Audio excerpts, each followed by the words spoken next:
A single error appeared inside the system, not as a dramatic failure or an obvious warning, but as a minor irregularity buried deep within streams of data that seemed ordinary, routine, and almost invisible to anyone who wasn't looking closely enough. Inside a control room filled with softly glowing screens and steady indicators, everything appeared to be functioning exactly as intended, with processes running smoothly, protocols remaining active, and no sign that the world outside had any reason to pause or worry. There were no cities burning, no missiles in the sky, and no urgent messages demanding immediate attention, which was precisely what made the situation so dangerous, because nothing felt wrong and nothing demanded doubt. Beneath that calm surface, however, the balance had already begun to shift, as complex systems rarely collapse in loud or chaotic ways and instead fail quietly, through small assumptions, accumulated confidence, and the absence of human hesitation. This system had been designed to prevent catastrophe, built layer upon layer with safeguards, redundancies, and calculated responses meant to cover every possible scenario. And for years it had performed flawlessly, reinforcing the belief that it could be trusted without question. Over time, that belief became an illusion, because when humans place complete trust in a system, they slowly stop challenging it, stop questioning its decisions, and stop imagining that it could ever behave in unexpected or dangerous ways. The error itself did not arrive as chaos, panic, or confusion, but as something familiar and routine, a signal that looked almost identical to countless others that had appeared before it, quietly blending into the background of normal operations. Inside the control room, time continued to move forward in a perfectly ordinary way, second by second, while the data flowed uninterrupted across the screens, hiding the fact that a critical threshold had already been crossed. At that point, the system was no longer clearly distinguishing between a false signal and a real threat, not because it was malfunctioning, but because it was following logic without context, calculation without judgment, and instruction without understanding. Machines do not experience doubt, fear, or hesitation, and they do not pause to consider the consequences of their actions, which means they will always execute what they are programmed to do, even when doing so leads directly toward disaster. That was the true danger of the moment, because the system was not broken or confused, but operating exactly as designed, moving closer to a point where a single automated decision could alter the course of history. There was no dramatic countdown, no final warning, and no clear moment where everything suddenly stopped. Only a narrowing window of time measured in seconds during which the future could quietly shift in one direction or another. In that silent interval, the world stood closer to collapse than it would ever know, not because of chaos or noise, but because everything appeared normal, stable, and under control.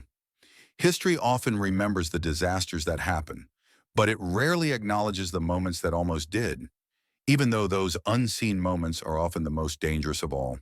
For years, the world believed the system was perfect, not because it had never been tested, but because every test had ended the same way, with stability, precision, and outcomes that reinforced the idea that human error had finally been removed from the equation.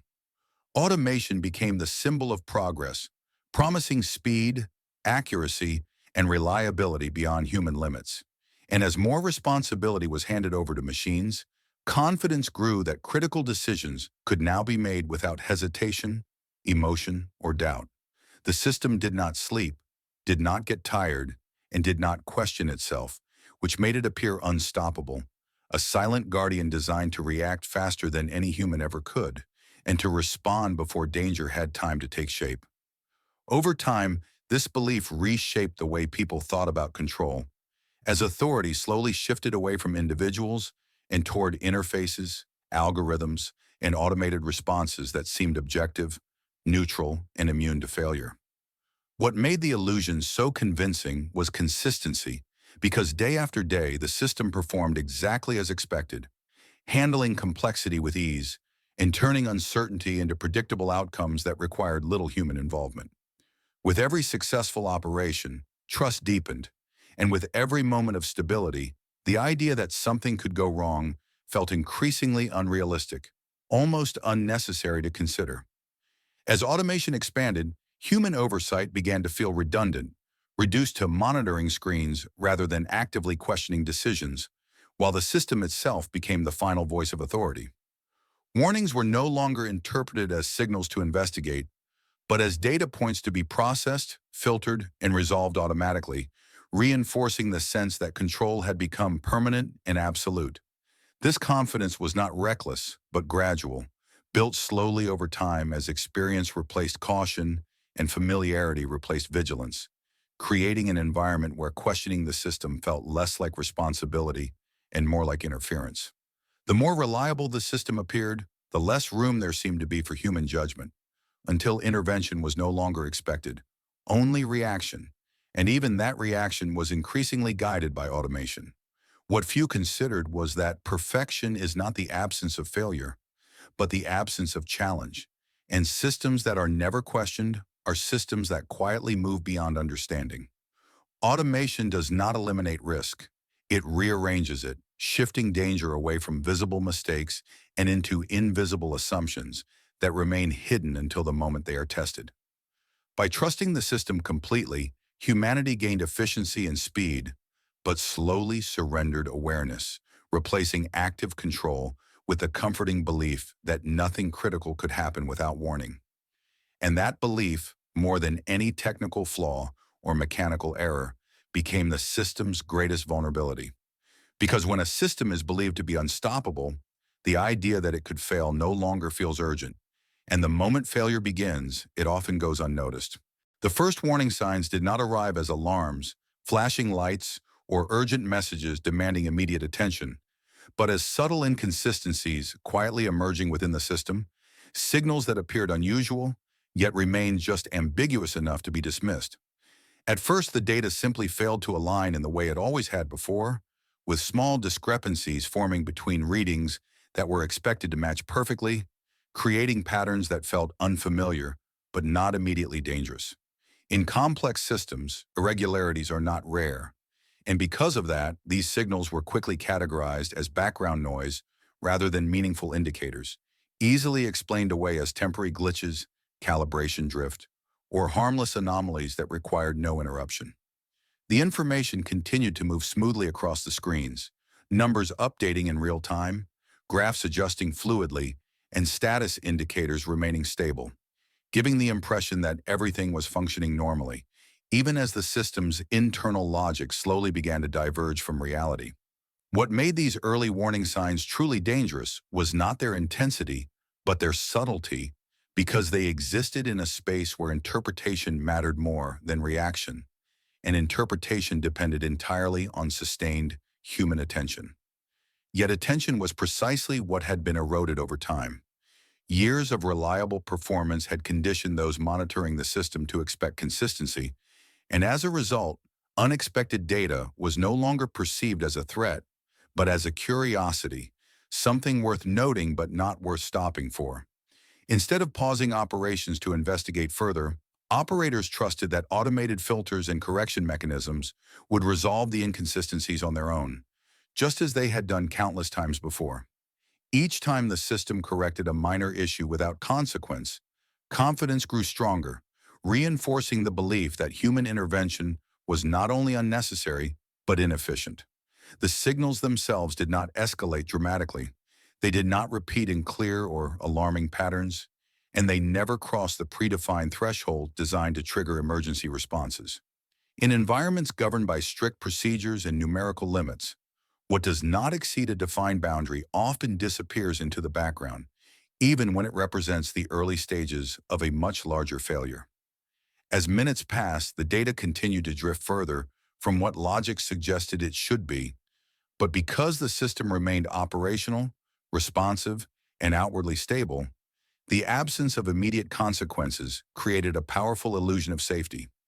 No one reacted, not because the signals were invisible, but because they were inconvenient, existing in the uncomfortable space between normal operation and undeniable malfunction. These moments are where early warnings are most often lost, not through negligence or incompetence, but through familiarity, when strange behavior is absorbed into routine and treated as an exception rather than a message. The system, in its own quiet way, was communicating that something was wrong, but it was speaking in a language that required skepticism to understand, and skepticism had long been replaced by trust. By the time those signals would become clear enough to demand action, they would no longer function as warnings, but as confirmations. And at that point, the window for meaningful intervention would already be closing.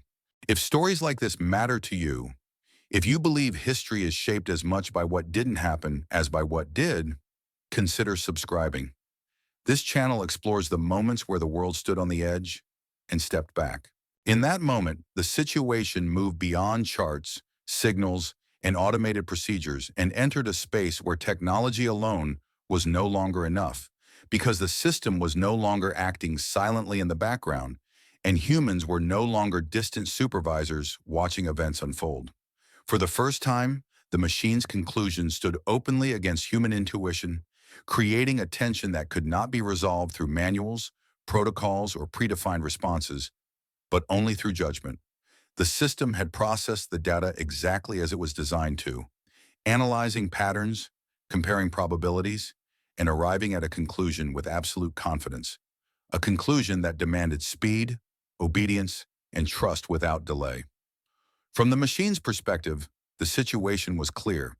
The inputs matched known scenarios. The logic followed established rules. The output was consistent with its programming. There was no room for uncertainty, no reason to slow down, and no mechanism for doubt. Humans, however, do not experience decisions as machines do. Where the system saw mathematical certainty, humans sensed context, ambiguity, and the weight of consequences that extended far beyond the numbers displayed on the screen. They understood that data could be incomplete, that signals could be misleading, and that reality often refuses to fit neatly into predefined categories.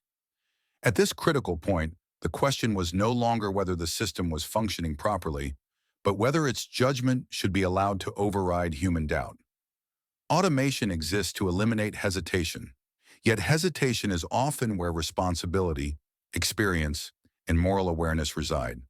The machine did not pause to consider what it could not measure, and it did not question the meaning behind the data it processed, because it was never designed to understand intention, context, or scale. It was built to respond.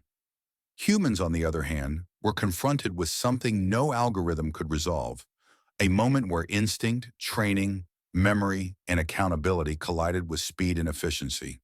Trusting the machine meant accepting its conclusion immediately, relying on years of flawless performance, and believing that deviation would only introduce unnecessary risk. It meant surrendering control to a system that had never failed before and assuming that it would not fail now. Questioning the machine meant slowing everything down, challenging deeply ingrained faith in automation, and accepting personal responsibility for whatever outcome followed. It meant acknowledging that technology, no matter how advanced, could still be wrong.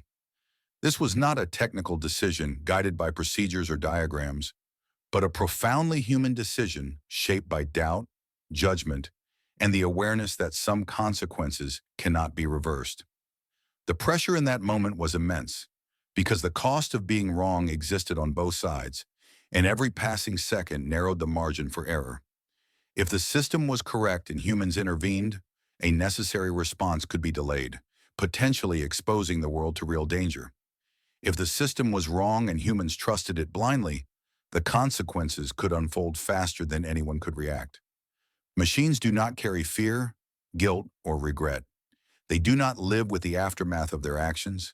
Humans do, and that awareness shaped every decision, every glance at the screen, and every second of hesitation.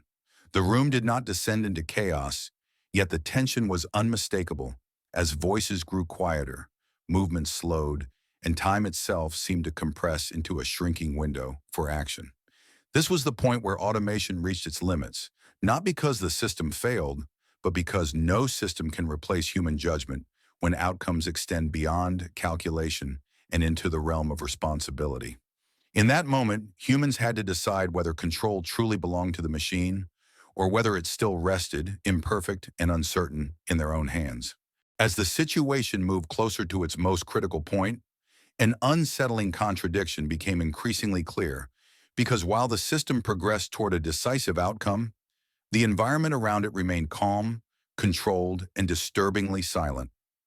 There were no alarms breaking the stillness, no flashing warnings demanding attention, and no automated announcements signaling urgency, which made the moment more dangerous rather than less, because silence often disguises risk more effectively than noise ever could. The system did not announce danger, it assumed it. Clocks continued to tick with mechanical precision, second after second, marking the passage of time without urgency or concern, while history itself began to drift toward a threshold that had never been meant to be crossed. Each passing second reduced the margin for human intervention, compressing layers of complex judgment into moments that felt both painfully slow and terrifyingly brief at the same time. Inside the control room, time behaved strangely, stretching under pressure while refusing to stop, forcing humans to process consequences faster than instinct allowed, even as the weight of every possible decision grew heavier. The absence of alarms did not indicate safety. It indicated that the situation had moved beyond predefined scenarios and into a space where automatic warnings no longer applied.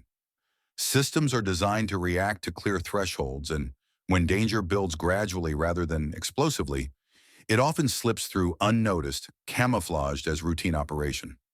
This was not chaos unfolding, but precision advancing. The machine continued to function calmly, executing its instructions exactly as written, recalculating outcomes, updating data, and moving forward without hesitation, doubt, or awareness of consequence. Meanwhile, the clocks offered no guidance, no interpretation, and no mercy, serving only as a constant reminder that time does not pause for uncertainty, fear, or moral conflict. In moments like this, history does not announce itself. It waits.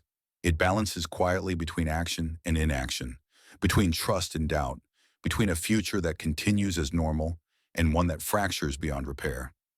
Every second that passed carried increasing weight, not because of what was happening, but because of what could happen if the next decision crossed an invisible line. Silence filled the room, not as emptiness, but as pressure, amplifying every movement, every breath, and every hesitation, making the absence of sound feel louder than any alarm. This was the kind of silence that follows certainty rather than confusion, where outcomes feel dangerously close yet remain impossible to fully predict. There was no dramatic countdown racing toward zero, no cinematic moment where everything suddenly froze, only a steady, relentless flow of time pushing events forward without pause. As seconds continued to pass, the distinction between safety and disaster narrowed into a fragile margin defined not by technology, but by timing and restraint. Every tick of the clock reinforced the reality that once a certain point was crossed, no amount of logic, speed, or intention would be able to reverse the outcome. The system advanced toward its conclusion with calm efficiency, while humans were left to navigate the growing awareness that the next few seconds could shape consequences far beyond the room they stood in.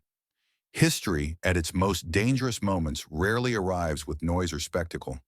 It arrives quietly, hidden inside ordinary processes, masked by routine, and carried forward by time that refuses to stop. And in that narrow space between one second and the next, history stood on the edge, shaped not by explosions or chaos, but by silence, timing, and the fragile balance between automated action and human judgment. If stories like this matter to you, if you believe history is shaped as much by what didn't happen as by what did, consider subscribing. This channel explores the moments where the world stood on the edge and stepped back. At the center of everything that had been building quietly over time, after the silent warnings, the narrowing margins, and the relentless passage of seconds, there came a moment that did not announce itself with movement or sound, but instead emerged through hesitation, awareness, and a single human decision. Nothing dramatic happened on the surface. No switches were thrown suddenly, no screens went dark, and no alarms shattered the silence. Yet beneath that calm exterior, history shifted direction in a way that would never be visible to those outside the room. One decision stopped the chain reaction. It was not a decision made with certainty, because certainty had already vanished.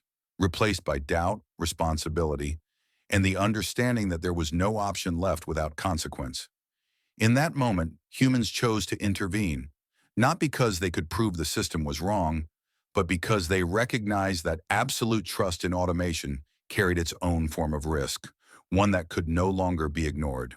They chose to pause what had been designed to continue automatically, to interrupt a process that had never failed before, and to place human judgment back into a system that had slowly learned to operate without it. This choice was not an act of defiance against technology, but an acknowledgement of its limits. The system had performed exactly as it was designed to, following its logic, applying its rules, and reaching a conclusion that was internally consistent and mathematically sound within the boundaries of its programming. Yet human judgment does not exist only within boundaries. It exists within context, memory, experience, and the awareness that reality does not always conform to the models built to represent it. Stopping the chain reaction required breaking a deeply rooted assumption, the belief that once automation proves itself reliable, it should always be trusted without question. It meant accepting that even the most advanced systems remain interpretations of the world, not the world itself, and that interpretation always carries the possibility of error. This decision did not come from panic or fear, but from restraint. It was the decision to slow down when every process was pushing toward acceleration, to question when certainty felt easiest, and to accept responsibility for an outcome that could never be fully predicted in advance. By intervening, humans did not claim superiority over the machine. They accepted accountability for the consequences of either choice, knowing that whatever followed would rest on their judgment alone. The system survived, not because it corrected itself, but because it was stopped at the last possible moment, just before momentum turned into inevitability. Nothing exploded. No catastrophe unfolded. From the outside, the world continued as if nothing had happened at all. Cities woke up to ordinary mornings, lights turned on in familiar places, and life moved forward without interruption, completely unaware of how close everything had come to changing forever. And this is what makes that decision so difficult to understand and so easy to overlook. Its success erased its own evidence. When disaster is avoided, there is no clear marker of what was saved, only the absence of destruction, only the quiet continuation of normality that hides how fragile it truly is. Those who made the decision carried the weight of that moment alone, knowing they would never be able to demonstrate how narrow the margin had been or how close the system had come to crossing a point of no return. There would be no public acknowledgement, no headlines, no monuments, and no recognition for preventing a catastrophe that never officially existed. Yet the impact of that choice extended far beyond the room in which it was made. It altered how systems were designed, how automation was evaluated, and how responsibility was understood in situations where machines and humans share control. The system survived, but it was no longer seen as infallible. It was recognized as powerful, efficient, and necessary, yet incomplete without human oversight, judgment, and the willingness to intervene when logic alone is not enough. That single decision did not merely stop a chain reaction. It revealed a truth that would quietly shape every system that followed, reminding those who built and operated them that technology can calculate, predict, and execute with incredible precision, but it cannot carry responsibility for the consequences of its actions. Only humans can do that. And sometimes the most important decisions in history are not the ones that dramatically change the world, but the ones that quietly ensure it does not change at all. After the decision was made and the system was brought back from the edge, nothing dramatic followed, no sudden release of tension, no visible sign that the world had narrowly avoided something irreversible.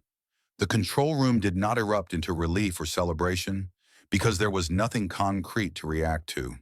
No explosion that failed to happen, no event that could be pointed to as proof that catastrophe had been prevented. Instead, what followed was silence. Not the tense silence of waiting, but the quiet continuation of routine.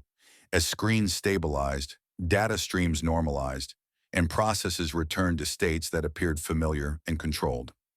Outside that room, the world remained unchanged.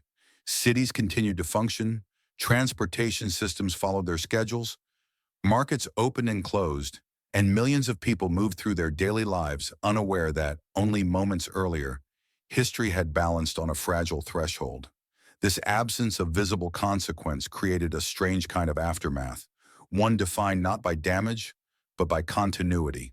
Nothing exploded, no headlines appeared, and yet something fundamental had shifted. Those who were present understood that the system had survived, but survival did not mean resolution, because what had occurred could not simply be undone or forgotten. The chain reaction had been stopped, but the conditions that allowed it to begin still existed. What lingered was not fear, but awareness. An awareness that the system, though powerful and sophisticated, was not self-correcting in the way people had once believed, and that safety had depended not on flawless automation, but on human judgment stepping in at precisely the right moment. This realization did not spread outward into public discourse or official narratives, because there was no event to explain, no crisis to analyze, and no visible failure to correct. Instead, it remained contained, carried quietly by those who now understood the system differently than they had before. Trust did not disappear, but it was subtly altered. Automation was no longer seen as an unquestionable authority, but as a tool that required interpretation, oversight, and, at times, resistance. The world continued to rely on the system because it had to, but reliance was no longer blind. This was the unseen consequence of the decision. From the outside, the day passed as any other, but beneath the surface, the meaning of control had changed. The system had not failed, but it had come close enough to reveal its limits, and once limits are seen, they cannot be unseen. Procedures were reviewed, assumptions quietly reconsidered, and safeguards discussed not as abstract possibilities, but as necessities shaped by lived experience. No announcements were made, no dramatic reforms introduced overnight, yet the internal understanding had shifted from confidence to caution. What made this aftermath so difficult to recognize was that it lacked spectacle. History usually announces itself through destruction, through moments that leave scars and demand remembrance. But this moment left nothing to point to, only a narrow margin that had not been crossed. The world did not feel safer after the event, even though nothing bad had happened, because those who understood it knew that safety had been preserved not by certainty, but by chance, timing, and human restraint. In that sense, the world was never truly safe again, not because disaster was inevitable, but because the illusion of absolute safety had been broken. The system continued to operate, and life continued uninterrupted. But beneath the familiar routines lingered a quiet understanding that the next decision might arrive without warning, just as this one had. This was not the end of the story.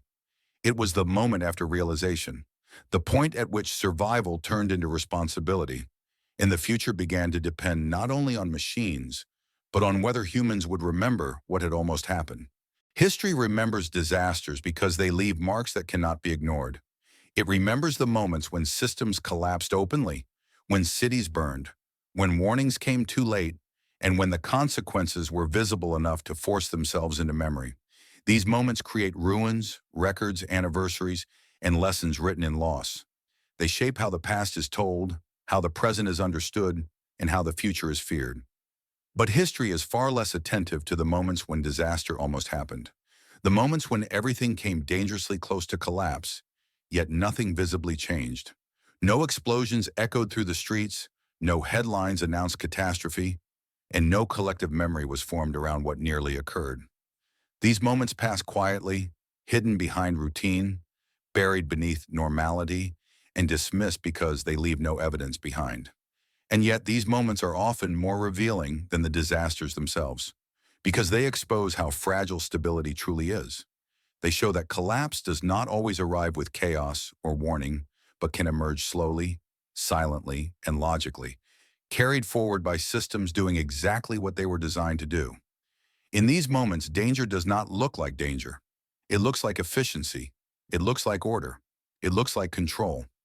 History rarely pauses to examine these near misses because there is nothing to point to, no damage to measure, and no outcome to analyze. But within these silent moments, the future is often decided. They are the points where history balances, not between good and evil, but between attention and assumption, between judgment and automation, between remembering and forgetting. When disaster is avoided, the world does not stop to reflect. It continues forward, unaware that it has been spared, and that unawareness becomes part of the risk. Because what is not remembered is rarely prepared for. What is not recorded is easily repeated. The absence of tragedy creates the illusion that systems are safer than they truly are, that danger has been eliminated rather than delayed. And so the most important lessons are often learned without witnesses, carried only by those who understand how close everything came to breaking. These individuals return to silence, knowing that their experience cannot be fully shared, because there is no story dramatic enough to convince others of what almost happened. No photographs exist, no ruins remain, only memory, doubt, and awareness. History remembers disasters because they force memory upon us. But the moments that never happened depend on something far more fragile than memory. They depend on vigilance. They depend on the willingness to question systems that appear flawless, to hesitate when certainty feels comfortable, and to accept that safety is not a permanent state, but a condition that must be constantly maintained. Because every system carries assumptions, every calculation has limits, and every automated decision exists within boundaries that reality does not always respect. The world often believes that progress moves in a straight line, that technology steadily removes risk, and that failure becomes less likely with each advancement. But history tells a quieter truth. Risk does not disappear. It changes shape. It moves into places that are harder to see, easier to trust, and more difficult to challenge. And the most dangerous moments are not always the ones that destroy everything. They are the ones that almost do and leave no trace behind. Because the world moves on, unchanged on the surface, while beneath it, the conditions that allowed collapse to approach remain. History remembers disasters, but sometimes the most dangerous moments in history are the ones that never happened. History is not shaped only by what is done, it is shaped by what is stopped. And sometimes the future of the world depends on the courage to say nothing and wait.